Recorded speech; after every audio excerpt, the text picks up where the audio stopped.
kind of drug dealer wears a $3,000 zero-cent suit and carries a crocodile handbag? That was the sentence that made several travelers stop mid-stride at Terminal 4 of JFK International Airport. They didn't know who she was yet, but in 6 minutes, the entire airport would. Evelyn Monroe was not your typical passenger. She didn't shout. She didn't argue. She simply stood still, her back tall and straight against the vast glass wall of the arrivals gate as the cold metal handcuffs locked around her wrists, her expression unreadable, her tailored navy suit flawless, her leather handbag placed neatly at her feet, quietly radiated understated wealth. But no one looked at her with respect, only suspicion, only scorn. Officer Kyle Preston, mid-30s, exuded the cocky air of a man who thought he knew the world, arms folded, eyes narrowed. His partner, Officer Lucas Briggs, barely out of the academy, looked nervous, like he wasn't sure if they were making a mistake, but not brave enough to stop it. "Look at this," Preston muttered just loud enough for bystanders to hear, his voice laced with condescension. "Crocodile leather, custom heels. I smell offshore money." Evelyn said nothing, not because she didn't know what to say, but because she was listening, calculating, remembering everything. Preston's badge, 7310. Briggs's badge, 6841. The location, north side of Terminal 4, just past Gate D. CCTV locations, 3 in her line of sight, exit signs, to her left. Nearby travelers, too many, but all silent. Nobody dared speak up for her. Nobody wanted to be the one to interfere. And yet, she didn't panic. Her pulse was steady, her eyes steady. The voice inside her head, the one trained by decades of managing national crises, remained perfectly calm. This wasn't the first time Evelyn Monroe had faced danger, but it might be the most personal. That morning had started so differently. She had flown in quietly from Geneva on a red-eye, avoiding attention, no security detail, no convoy, no flashing lights. She had just wrapped a classified global summit on cyber-terrorism and planned to observe JFK's civilian side operations firsthand before heading to Washington for her next briefing. She wanted anonymity, but apparently the sight of a black woman, elegant and alone, walking confidently through a terminal, was enough to trigger suspicion in the wrong eyes. Officer Preston stopped her just as she was walking past the baggage claim. "Ma'am, random security check, show me your ID." Evelyn didn't hesitate. "Of course, officer." She handed him her standard driver's license, one that bore no hint of her actual role in the United States government. No federal badge, no titles, and that was enough rope for him to hang himself. Preston turned the card over slowly, like he'd discovered a forgery. "This all yours? The suitcase, the bag, the jewelry?" "Yes," she replied plainly. "You fly often?" he asked with a half-smile. "Frequently." "Alone? Usually?" His tone shifted. "Mind telling me how a woman like you affords all this?" It was subtle, but deliberate. A woman like you, not rich, not elegant, not powerful, black. Still, she remained composed. "Officer, I believe I've answered your questions. Unless there's a lawful basis." That was the moment Preston snapped his fingers. "That's it. You're hiding something. Briggs, detain her." Briggs blinked. "Wait. Shouldn't we call it in?" Preston's glare shut him up. "Just cuff her." And so, Evelyn Monroe, director of the Federal Bureau of Investigation, unknowingly to them, stood in the middle of one of the busiest airports in the world, handcuffed and humiliated by 2 local officers chasing a fantasy of power.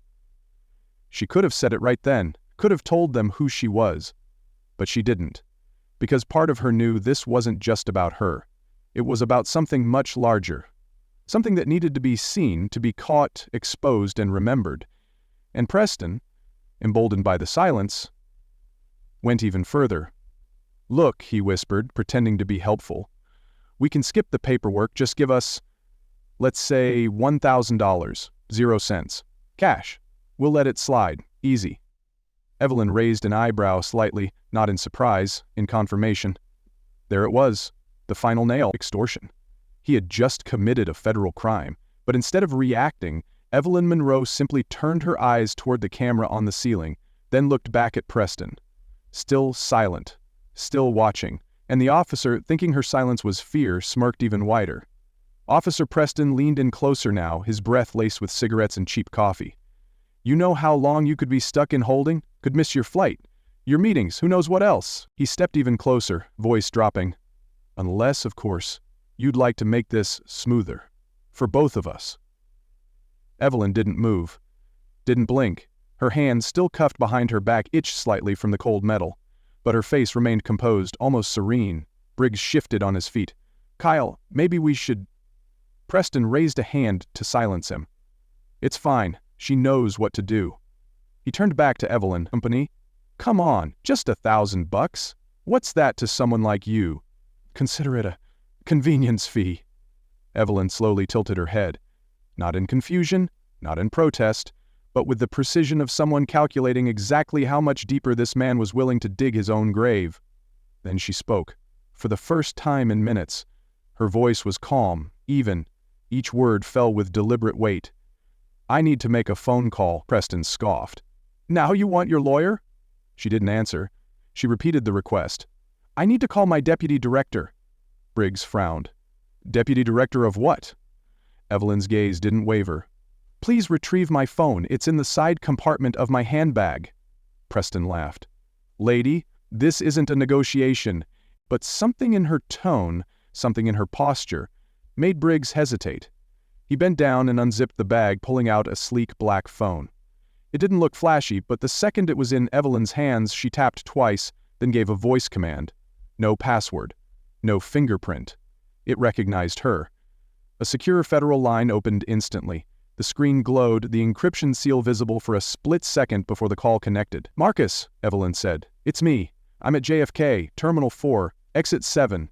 There's been an incident. 2 officers, names Kyle Preston, badge 7310, Lucas Briggs, badge 6841.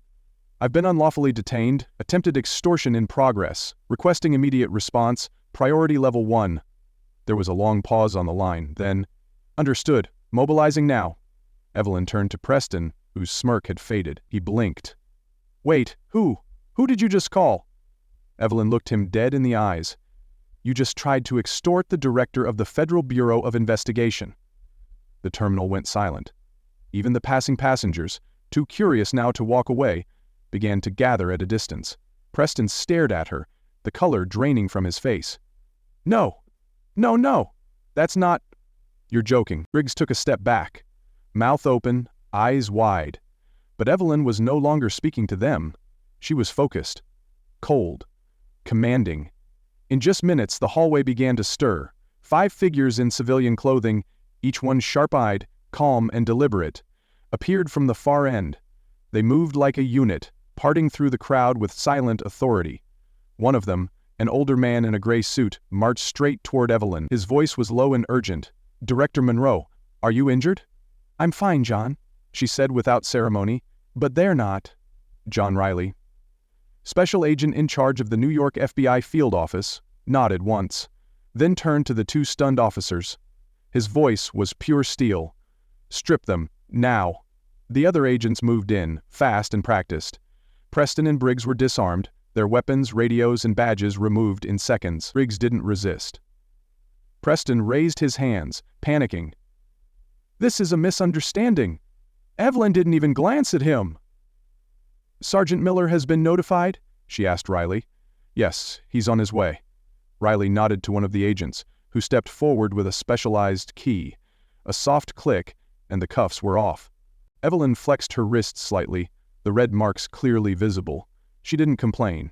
Instead, she turned to Riley with quiet authority. Seal the area.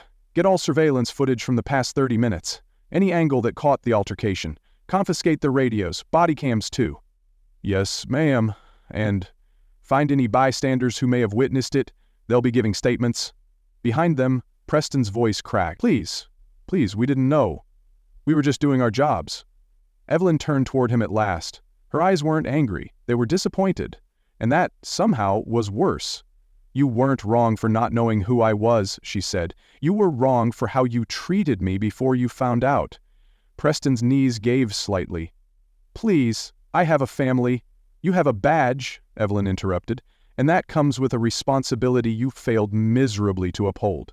Briggs broke down next, tears running freely. Ma'am, I was just following his lead. I didn't know... Evelyn didn't blink. And that will be your legacy, a man who followed. even when it was wrong. Within hours, the scandal broke nationwide. By morning, headlines across every major outlet carried a single image.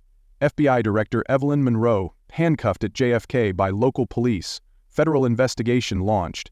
And just below the headline, a photo of Evelyn, still composed, still standing tall, even with cuffs on her wrists. The fallout was swift. The Port Authority Police Department scrambled for damage control. Internal Affairs launched an immediate review. Both Kyle Preston and Lucas Briggs were suspended without pay within 24 hours. But this wasn't just an internal matter anymore. The case had crossed a line, legally and symbolically. Federal jurisdiction was invoked. The U.S. Attorney's Office for the Eastern District of New York assigned one of its most respected prosecutors, David Chen, a man known for handling high-stakes cases involving public corruption, and this was exactly that. Within days, the FBI had collected full CCTV footage from Terminal 4, covering every moment of the illegal stop, audio and video from Officer Briggs' body cam, which, to his misfortune, had remained on the entire time. Eyewitness statements from at least 7 passengers and 3 airport employees who had seen or overheard parts of the encounter. Evelyn Monroe's own official testimony, detailed, emotionless, and irrefutable. But the most damning piece? The body cam recording. Clear as day, it captured Preston's voice saying, "How about $1,000, 0 cents cash? Not much for someone like you," followed by Evelyn's measured silence, and then her calm, chilling words, "You just tried to extort the director of the Federal Bureau of Investigation." The public reaction was explosive. Activists, officials, and even former law enforcement officers weighed in. Some called it racism. Others called it corruption. Many called it both. But Evelyn? She said nothing publicly, not a single interview, not a press release, because she didn't need headlines. She needed justice. A federal grand jury was convened. Preston and Briggs were indicted on 2 major charges: deprivation of civil rights under color of law, a felony for abusing authority to violate constitutional rights, conspiracy to commit extortion under the Hobbs Act, a serious federal crime involving the obstruction of interstate commerce through coercion. The trial date was set. The courtroom, Brooklyn Federal Court. From the first day, it was standing room only. Reporters, attorneys, law students, activists, everyone wanted a seat. Everyone wanted to see how justice would handle 2 local cops caught red-handed, trying to rob the head of the FBI. Prosecutor David Chen wasted no time. In his opening statement, he addressed the jury directly. This case is not about who Evelyn Monroe is. It's about what they did to her when they thought she was nobody. He played the security footage, the audio, the body cam. He called in FBI agents who had arrived on the scene. He walked the jury through every detail: the stop, the insults, the illegal detention, and the extortion attempt. Then came the moment everyone had waited for. Evelyn Monroe took the stand. Wearing a simple black suit and a pair of low heels, she walked calmly to the witness chair. No fanfare, no entourage, just quiet dignity. She raised her hand, took the oath, and then answered every question with stunning clarity. Her voice never cracked. She never raised it. She never needed to. "Why didn't you identify yourself, Director Monroe?" "I wanted to see how far they would go when they believed I was powerless." "Did you feel endangered?" "Not physically, but yes, emotionally, ethically. I felt violated as a citizen, not as a director." "Did you ever feel the need to resist?" "No, I didn't need to. The truth resists for me."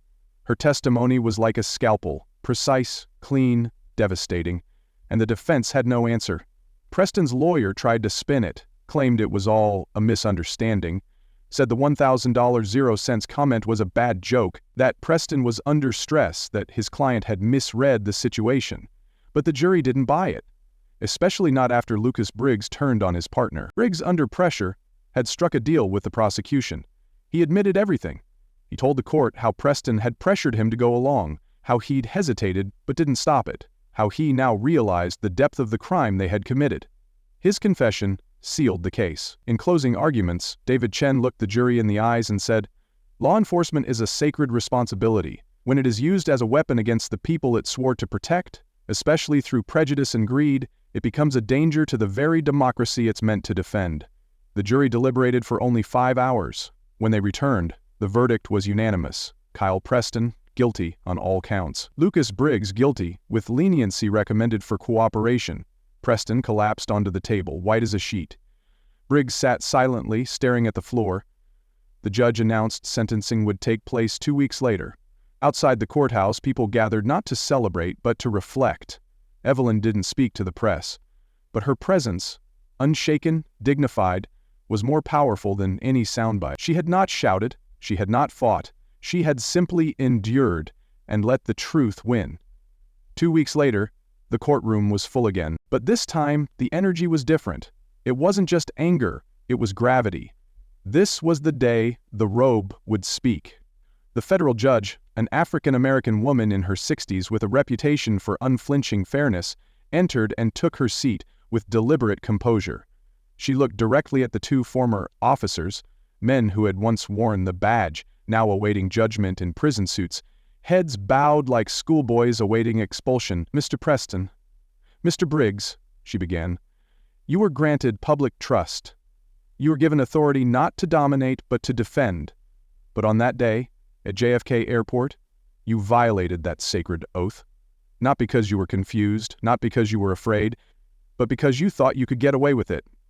She turned to the courtroom. "You didn't know she was the FBI director, but that doesn't matter. Because what truly matters is how you treated someone when you thought she was no one." The silence in the room was unbearable. Not even the press dared type. The judge continued. "Mr. Preston, you were the instigator. You initiated the unlawful detention. You led the insults. You made the demand for cash. You corrupted the badge. For that, this court sentences you to 12 years in federal prison." Preston's hands trembled.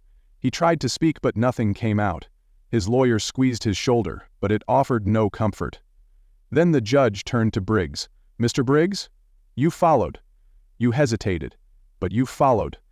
And though you later cooperated, you still handcuffed an innocent woman and stood silent in the face of corruption.